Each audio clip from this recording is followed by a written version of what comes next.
Choosing a new car can be quite confusing. You know, you've got to think about price, practicality, insurance, and that's before you even get started on things like what colour you want, what kind of trim or wheels you're going to go for. I know, I always find there's a really difficult balance choosing what you want to what you actually need. And in the world of electrified vehicles, there are even more variables to consider, most of which sound like they wouldn't be allowed in a decent game of Scrabble. So how do you choose between a HEV, a BEV and a PHEV?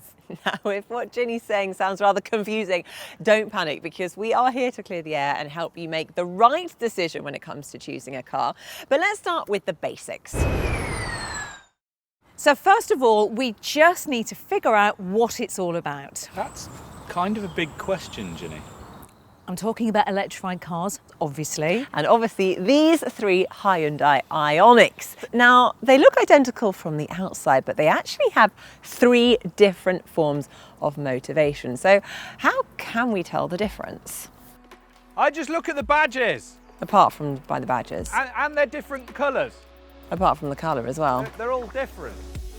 Let's start with an HEV or HEV, otherwise known as a hybrid electric vehicle. That means it has a traditional petrol engine, an electric motor and a small battery pack which work together. When you press the brakes to slow down, the energy is recovered by turning the motor into a little generator which tops up the battery. Then the power is used by an electric motor to boost the petrol engine, and you don't ever have to plug it in. The car becomes more efficient, especially in town, because basically you're not wasting as much energy. Now, a good hybrid will generally use about 20% less fuel than a traditional internal combustion engine. But it's also worth remembering that a hybrid isn't an electric car in the traditional sense. It's more of an extra efficient petrol or diesel. This, on the other hand, is a PHEV, or plug-in hybrid electric vehicle. It has a larger battery than you'll find in Tom's car, and it can be plugged into the grid to charge the battery. That substitutes some of your fuel mileage for electric running, which makes it cheaper to run, since electricity is cheaper than petrol or diesel. In this case, it means that you can run on pure electric for 32 miles. Now, most of us drive less than 20 miles a day, so that means you could do the bulk of your journeys in full electric mode. And if you're doing longer trips, then the car automatically switches to its petrol engine. Okay, my turn. On to a BEV, also known as a battery electric vehicle. So just like this IONIQ, it doesn't have a traditional engine at all.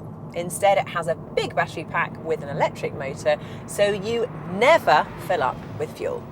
Instead, you plug it into a charging point at home or use a public charger. It also produces no localized emissions, i.e. nothing comes out of the tailpipe. It is almost silent, and if you charge it up at home, it's also as cheap as chips to run.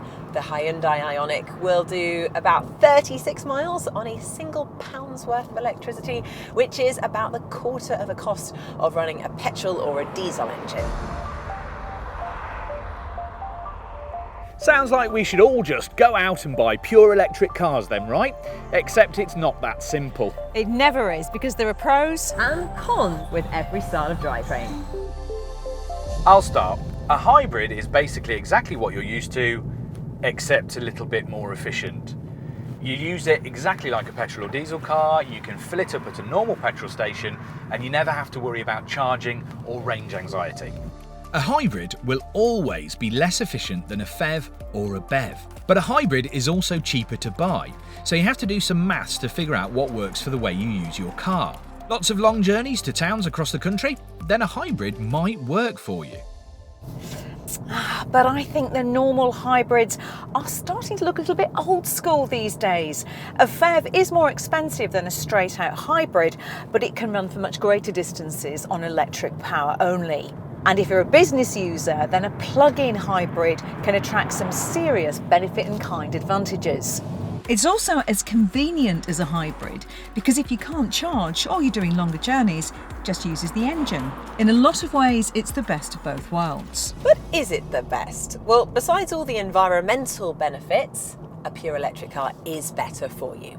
It's quiet, it's calm, it's quick. Yes, charging takes longer than going to a petrol station, but if you've got home charging, then you wake up every morning to a full tank of charge. Think of it like putting your mobile phone on charge before you go to bed, and then you wake up and you don't have the stress of worrying about it on your commute to work. And pure electric gets all of the tax incentives. You don't pay congestion charges, there's no road tax, there's a government grant to help with the initial cost, and company car drivers will pay almost nothing in tax, which could save you thousands every year. The problem with electric though, Nikki, is if you smash it up and down a motorway for any length of time, your range drops dramatically. True. Pure EVs are more efficient in town and short hop driving. Even with a possible 194 mile range, you will be stopping more than a hybrid or plug-in hybrid and stopping for longer. And Nikki, they do cost a lot more to buy than a straightforward hybrid. The prices are roughly similar to my plug-in hybrid. Okay, at the moment, yes, that is one of the biggest issues with pure electric vehicles. Batteries are expensive, so a pure electric car will usually cost more than the more traditional counterpart. However, most, perhaps not all of it, is clawed back with lower running costs, depending, of course, on how you drive.